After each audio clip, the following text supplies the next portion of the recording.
ನಮಸ್ಕಾರ ಎಲ್ಲರಿಗೂ. ಟೈಮ್ ಅಂತೂ 9 ಆಗ್ಯದ್ರಿ. ನಮ್ಮ ಜಟ್ಟು ಅಂತೂ ಸಾಲಿಗೆ ತಯಾರಾಗಿದ್ನು. ಮತ್ತು ಗೌಡಂದು ತಯಾರಾಗಿದ್ರಿ. ಇವರು ಒಂದು ಸ್ವಲ್ಪ ಗಾಡಿ ತೊಳೆದ ಗಾಡಿ ಪೂಜೆ ಮಾಡತ್ತಿದ್ರಿ ಇವತ್ತು.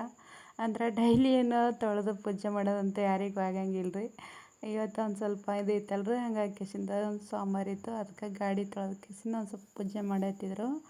ಇಲ್ಲಿ ನಮ್ಮ ಜಟ್ಟುಂದ ಸಾಲಿ ತಯಾರಾಗಿದ್ರಿ. ಒಂದು ಸ್ವಲ್ಪ ಟಿಫನ್ ಕಟ್ಟಾಗತ್ತಿದೆ. ಈಗ ಅಡುಗೆ ಅಂತೂ ಎಲ್ಲ ಆಗಿತ್ತು.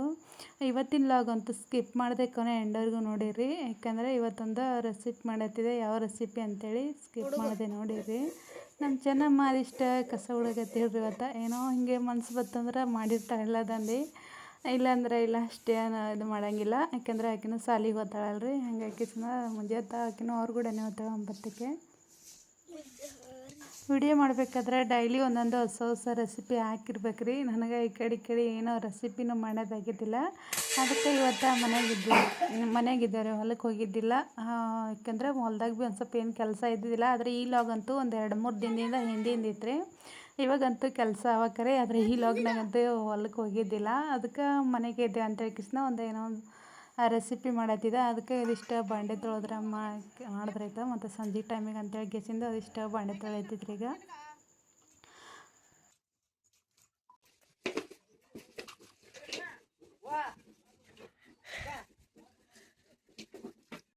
ಇವತ್ತು ನಾನು ಖಡಕ್ಕಾಗಿರೋಂಥ ಮಸಾಲ ಸಮೋಸ ಮಾಡತ್ತಿದ್ರಿ. ಮಸಾಲ ಸಮೋಸ ಮಾಡ್ಲಿಕ್ಕೆ ಒಂದಿಷ್ಟು ಮೈದಾ ಹಿಟ್ಟು ತೊಗೊಂಡಿದ್ದು ನಾನು. ನಾವು ಮೈದಾ ಹಿಟ್ಟು ಜಾಸ್ತಿ ವಾಪರಿಸಲಿಲ್ಲ ಅಂದ್ರೆ ಗೋಧಿ ಹಿಟ್ಟು ಭೀ ತೊಗೋಬೋದು. ಯಾಕಂದ್ರೆ ಮೈದಾ ಹಿಟ್ಟು ಜಾಸ್ತಿ ಏನು ಆರೋಗ್ಯಕ್ಕೆ ಚಲೋ ಭೀ ಅಲ್ಲ ಅಂತ ಹೇಳ್ತಾರೆ. ಆದರೂ ನಾನು ಇವತ್ತು ಒಂದು ಸ್ವಲ್ಪ ಮೈದಾ ಹಿಟ್ಟು ಜಾಸ್ತಿ ತೊಗೊಂಡಿದ್ರಿ. ಗೋಧಿ ಹಿಟ್ಟಿನಿಂದ ಮಾಡಿದ್ರೂ ಬಂದಿರ್ತಾವೆ, ಒಂದು ಸ್ವಲ್ಪ ಮೆತ್ತಗಾಗಿರ್ತಾವೆ, ಖಡಕ್ಕಾಗಿ ಬಂದಿರೋಂಗಿಲ್ಲ. ಇವಾಗ ನಮಗೆ ಎಷ್ಟು ಬೇಕೋ ಅಷ್ಟು ಮೈದಾ ಹಿಟ್ಟು ತೊಗೊಂಡು ಅದಕ್ಕೆ ಒಂದು ಸ್ವಲ್ಪ ಅಚ್ಕಾರದ ಪುಡಿ ಇದ್ದರೆ ಹಾಕ್ಬೋದು ರೀ. ನಾನು ಅದು ಹಾಕಿಲ್ಲ, ಮಸಾಲೆ ಖಾರನೇ ಹಾಕಿದ್ದೆ. ಅದಕ್ಕೆ ಒಂದು ಸ್ವಲ್ಪ ಖಾರ ಹಾಕಿ ಮತ್ತು ಎಷ್ಟು ಬೇಕೋ ಅಷ್ಟು ರುಚಿಗೆ ತಕ್ಕಷ್ಟು ಉಪ್ಪು ಹಾಕಿ ಒಂದು ಸ್ಪೂನ್ದಷ್ಟು ನಾನು ಅಂದ್ರೆ ಜೀರಿಗೆ ಹಾಕಿದ್ದಿಲ್ಲ ರೀ, ಅಜ್ವಾನ ಹಾಕಿದ್ದೆ. ಜಾಸ್ತಿ ಏನು ಹಾಕಿಲ್ಲ. ಯಾಕಂದ್ರೆ ಜಾಸ್ತಿ ಹಾಕಿದ್ರಂತೂ ಒಂದು ಸ್ವಲ್ಪ ಭಾಳಷ್ಟು ಬಜ್ಜಿ ಹಾಕಿದ್ರಂತೂ ಜಾಸ್ತಿ ಆಗಿಬಿಡ್ತಾವಲ್ರು. ಹಾಗಾಗಿ ಒಂದು ಅರ್ಧ ಸ್ಪೂನ್ದಷ್ಟೇ ಹಾಕಿಬಿಟ್ಟಿದ್ದೆ ನಾನು ಅಜ್ವಾನ. ಅದಕ್ಕೆ ಒಂದು ಸ್ವಲ್ಪ ಅರಿಶಿನಲ್ಲಿ ಎಣ್ಣೆಯಲ್ಲಿ ಹಾಕಿದ್ದಿಲ್ಲ ರೀ. ಯಾಕಂದರೆ ಫುಡ್ ಕಲರ್ ಹಾಕಬೇಕಂತ ಹೇಳ್ಕಿಸಿಂದ ಈ ಅಂಗಡಿ ಒಳದಾಗ ತೊಗೊಂಡ್ರಂತೂ ಒಂದು ಸ್ವಲ್ಪ ಕಡ್ಡಾಕಾಯಿ ಕಲರ್ ಇರ್ತಾವಲ್ರಿ. ಅರಿಶಿಣದ ಯಾವುದೇ ಥರದ ಹಾಕಿದ್ರೂ ನಡೀತದೆ. ಒಂದು ಸ್ವಲ್ಪ ಕಲರ ಬೇರೆದನ್ನೇ ಹಾಕಿರುತ್ತೆ. ನಾನು ಜಿಲೇಬಿ ಬಣ್ಣದ ಕಲರ ಫುಡ್ ಹಾಕಾಕತ್ತಿದ್ದೆ.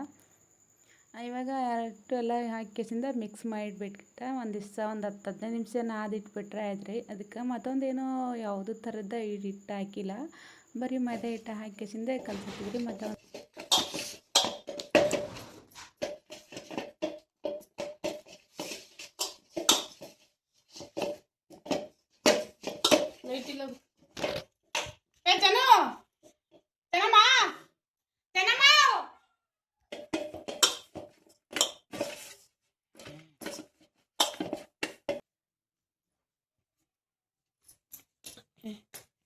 ಇವಾಗ ಹಿಟ್ಟು ನಾದಿಟ್ಟಿನಿ ರೀ. ಇದಕ್ಕೆ ಒಂದು 10-15 ನಿಮಿಷ ನೆನೆಲಿಕ್ಕೆ ಬಿಡಬೇಕು. ಯಾಕಂದ್ರೆ ಒಂದು ಸ್ವಲ್ಪ ಖಾರ ಉಪ್ಪು ಎಲ್ಲ ಹಾಕಿ ನಾದಿರ್ತೇವಲ್ರಿ. ಎಲ್ಲ ಒಂದು ಸ್ವಲ್ಪ ನೆನೆಗೆ ಅಂತ ಹಾಕಿಸಿಂದ ಒಂದು ಸ್ವಲ್ಪ ಗಟ್ಟಿಯಾಗಿ ನಾದಿದ್ರೂ ಭಾಳಷ್ಟು ಮಿದುವಾಗಿ ಮೆತ್ತಗೆ ನಾದ್ರಂತೂ ಆ ಸಮಸ್ಯೆ ಒಂದು ಸ್ವಲ್ಪ ಮೆತ್ತಗೆ ಬಿಡ್ತಾವ. ಹಾಗಾಗಿ ಇದರಿಂದ ಜಾಸ್ತಿ ಏನು ಈ ಕಡೆ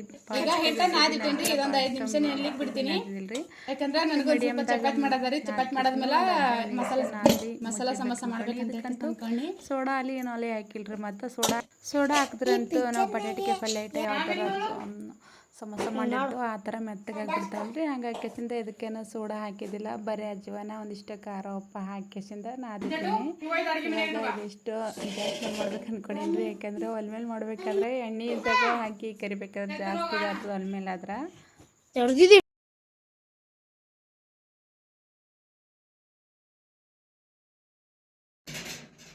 ಕನ್ನಡದ ತುಂಬ ಕುರ್ಕುರೆ 5 ರೂಪಾಯಿ ಚಾಕ್ಲೇಟ.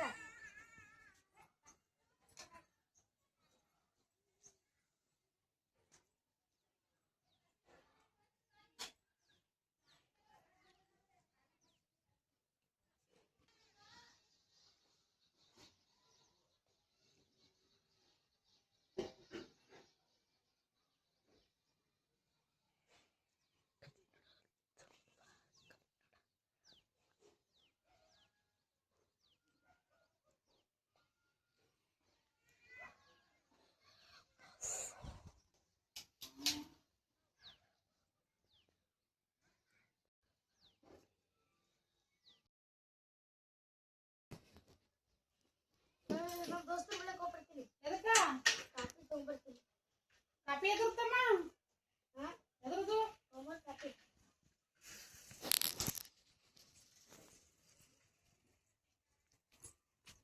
ಗೌಡು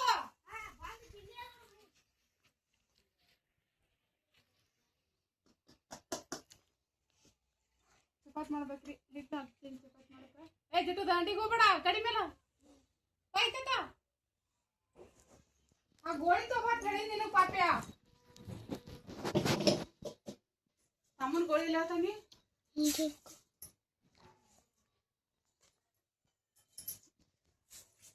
ಎಲ್ಲೆಲ್ಲಿ ಇರ್ತಾವ ನೋಡು ಗೋಳಿಗಳು ಏತಮ್ಮ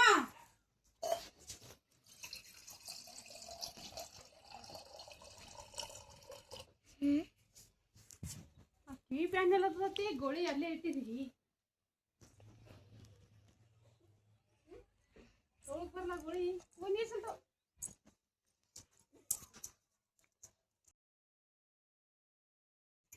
ಬಿಡಿ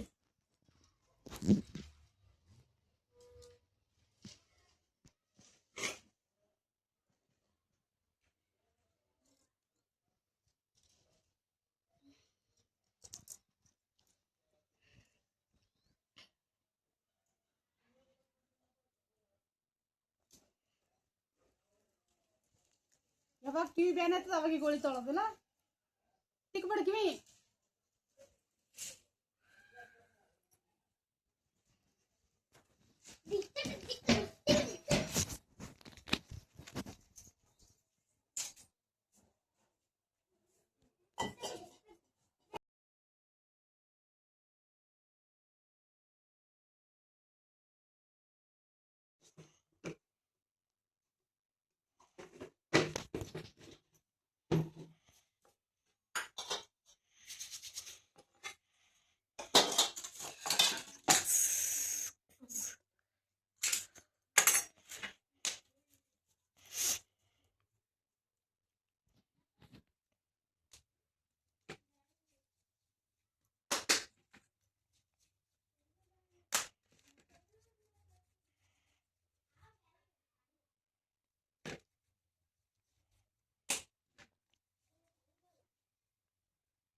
ಚಪಾತಿನ ಹಿಂದ್ರೇನ್ ಮಾಡ್ಬೇಕಂತೇಳಿ ಮದ್ದಿಗೆ ಇದೆ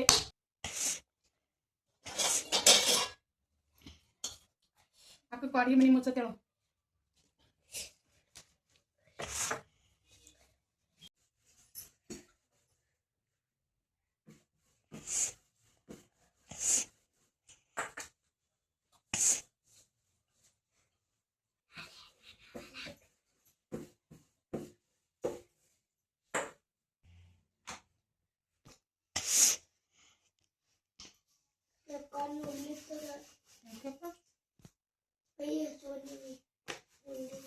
ಖಾರದ ಕೈ ಹಚ್ಕೊಂಡಿದ್ದಿ ಯಾಕೆ ಮಾಡಿದ್ದಂದೀನಿ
ಯಾಕೆ ಕೊಯ್ದು ಬನ್ನಿ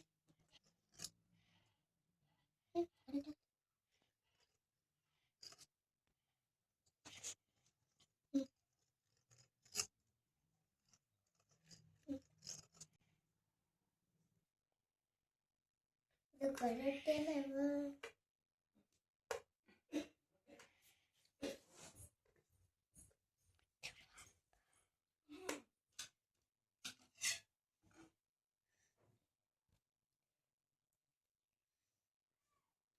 ಸಮೋಸ ಮಾಡಿಟ್ಟೇನ್ರಿ. ಈಗ ಒಂದು ಸ್ವಲ್ಪ ಎಣ್ಣೆ ಬಿಸಿ ಮಾಡ್ಲಿಕ್ಕೆ ಇಟ್ಟೀನಿ.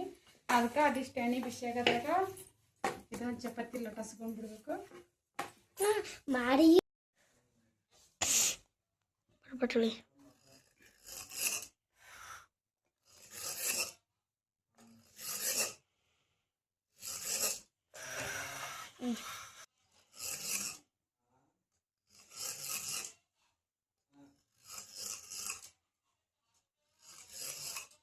ನೋಡಿದ ಹಚ್ಚು ಕೊಡಲ್ಲ ಏನ್ ಕೈ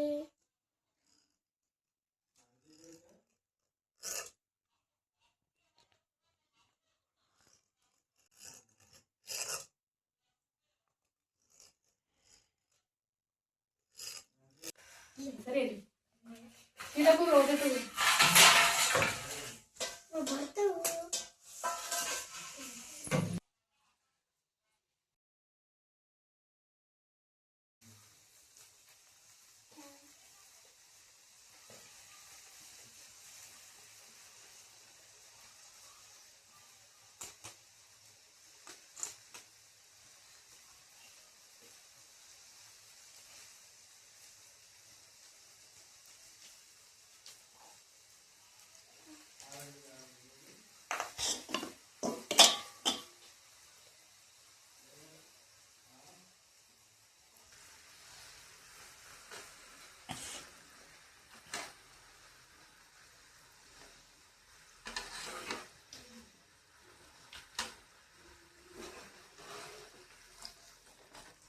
ಜಾಸ್ತಿ ಏನೋ ಕಡಕ್ ಮಾಡಿಲ್ರಿ ನಾನು ಇವಕ್ಕೆ ಸಮೋಸಕ್ಕ. ಅಷ್ಟೇ ಮೀಡಿಯಮ್ದಾಗ ಬೇಯಿಸೀನಿ. ಯಾಕಂದ್ರೆ ಜಾಸ್ತಿ ಕಡಕಾದ್ರೆ ಒಂದು ಸ್ವಲ್ಪ ಕೆಂಪಗಾಗ್ಬಿಡ್ತಾವ. ಅದಕ್ಕೆ ಇಷ್ಟೇ ಕಲರ್ ಬಂದಾವ ಇಷ್ಟ. ಅದಕ್ಕೆ ತೆಗ್ಲೇತೀವಿ ನಾವು. ಇವಕ್ಕಿನ ಖಾರ ಉಪ್ಪು ಮತ್ತು ಮಸಾಲೆ ಹೊಡಿಬೇಕ್ರಿ ಎದುರುಗಡೆ. ಅಷ್ಟು ಎಲ್ಲ ಕರೆದ್ಮೇಲೆ ಹೊಡಿಬೇಕಂತೇಳಿ ಬಿಟ್ಟಿದ. ಹಿಂಗಾಗ್ಯಾವ್ರಿ. ಇನ್ನು ಇಲ್ಲಿ ಇಷ್ಟ ಕರೆಯವ. ಕಡಾಯಿ ಒಂದು ಸ್ವಲ್ಪ ಸಣ್ಣದಿಟ್ಟಿನಲ್ರಿ, ಹಂಗಾಗಿ ಜಾಸ್ತಿ ಬೊಕ್ಕಷ್ಟು ಹಾಕ್ಲಿಕ್ಕೆ ಬರಲ್ಲ. ಒಮ್ಮೆ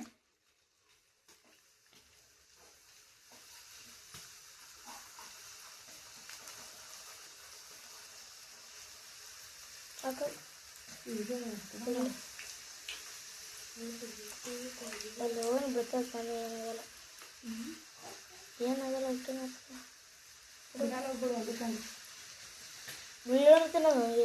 ಅಂಗಡಿಯಾಗ ಕೊಡ್ತಾರಲ್ಲ ಅವ್ರು ಹಾಕ್ತಾರ ಒಮ್ಮೆಗೆ ಬಿಡ್ತಾಯಿರ್ತೀವಿ, ಬಿಡಲ್ಲ. ತಗೋತಾವ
ಹರಡ ಬದಲಿ ತಂಗಿ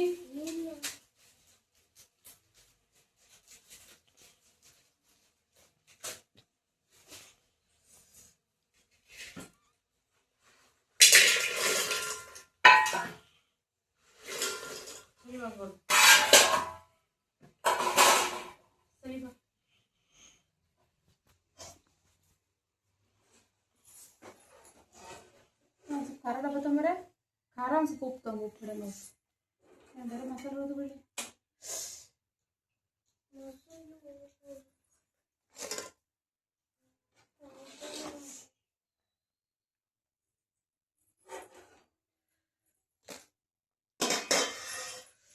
ಇವಾಗ ಇಷ್ಟು ಮಾಡೀನಿ ಸಮೋಸ. ಇವಕ್ಕೆ ಒಂದು ಸ್ವಲ್ಪ ಮಸಾಲೆ ಹೊಡಿಬೇಕು, ಯಾಕಂದರೆ ಈಗ ಒಂದು ಸ್ವಲ್ಪ ಬಿಸಿ ಬಿಸಿ ಇರೋದ್ರಾಗ ಹೊಡೆದ್ರೆ ಸ್ವಲ್ಪ ಅವಕ್ಕೆಲ್ಲ ಹತ್ತು ಅಂತ ಹೇಳ್ಕಿಸಿಂದ ಫಸ್ಟ್ ಮಸಾಲೆ ಹೊಡಿತೀನಿ. ಇದು ಗರಂ ಮಸಾಲೆ ಹೊಡಿತೀನಿ ನಾನು.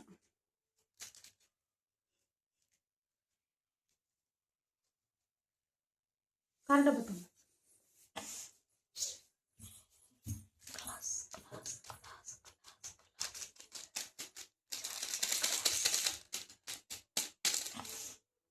ಒಟ್ಟು ತೊಡಿ ಕಡಸಾಲು ಸರ್ಚಿ ವಿಚಾರ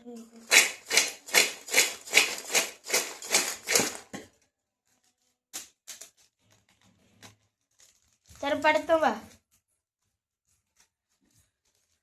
हाक पड़ते करा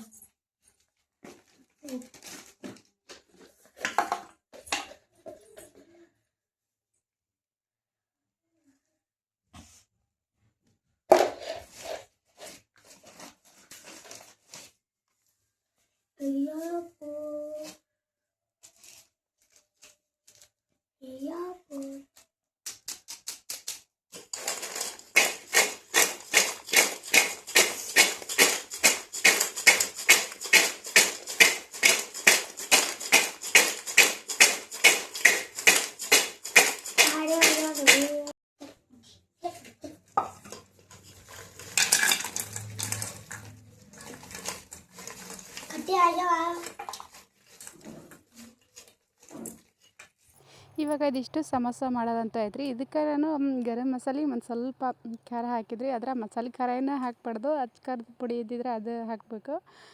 ನಾನು ಅದು ಹಾಕಿದ್ದಿಲ್ಲ ರೀ, ಇದೇ ಮಸಾಲೆ ಖಾರನೇ ಒಂದು ಸ್ವಲ್ಪ ಮ್ಯಾಲೆ ಉದುರಿಸ್ಬಿಟ್ಟಿದೆ. ಯಾಕಂದ್ರೆ ಮಸಾಲೆನೂ ಒಂದು ಸ್ವಲ್ಪ ಖಾರ ಇದ್ದಿರುತ್ತಲ್ಲ ರೀ, ಹಂಗಾಗಿ ಒಂದು ಸ್ವಲ್ಪನೇ ಖಾರ ಹಾಕ್ಬಿಟ್ಟಿದ್ದೆ. ಮತ್ತು ಮ್ಯಾಲೆ ಮಸಾಲೆ ಎಣ್ಣೆಯಲ್ಲಿ ಏನಲ್ಲಿ ಹಚ್ಚಿದ್ದಿಲ್ಲ ನಾನು. ಅದಕ್ಕೆ ಸೋಡಾ ಹಾಕಿದ್ರೆ ಒಂದು ಸ್ವಲ್ಪ ಈ ಥರ ಜಾಸ್ತಿ ಉಬ್ಬಿರ್ತಾವೆ ಖರೆ ರೀ, ಆದ್ರೆ ಸ್ವಲ್ಪ ಮೆತ್ತಗಾಗ್ತಾವಲ್ಲ, ಈ ಥರ ಗರಿಗರಿಯಾಗಿ ಖಡಾಕಾಗಿ ಬಂದಿರೋಂಗಿಲ್ಲ. ಅದಕ್ಕೆ ಇದಕ್ಕೆ ಸೋಡಾ ಅಲ್ಲಿ ಏನೂ ಹಾಕಿಲ್ಲ. ಬೇಕಿದ್ರೆ ಪಾಪಡ್ ಸೋಡಾ ಹಾಕಿ. ಈ ಸಮೋಸಕ್ಕಂತೂ ಖಾರ ಸೋಡಾ ಹಾಕಿದ್ರೆ ಒಂದು ಸ್ವಲ್ಪ ಗರಿಗರಿಯಾಗಿ ಇದಕ್ಕಿಂತ ಖಡಾಕ್ ಬಂದಿರ್ತಾವೆ ರೀ. ನಾನು ಅದು ಸೋಡಾ ಅಂತೂ ಇಲ್ಲಿ ಎಲ್ಲಿ ಸಿಗಲಿಲ್ಲ, ಹಾಗಾಗಿ ಖಾರ ಸೋಡಾನು ಹಾಕಿದ್ದಿಲ್ಲ ಮತ್ತು ಅಡುಗೆ ಹಾಕೋ ಸೋಡಾನು ಹಾಕಿದ್ದಿಲ್ಲ.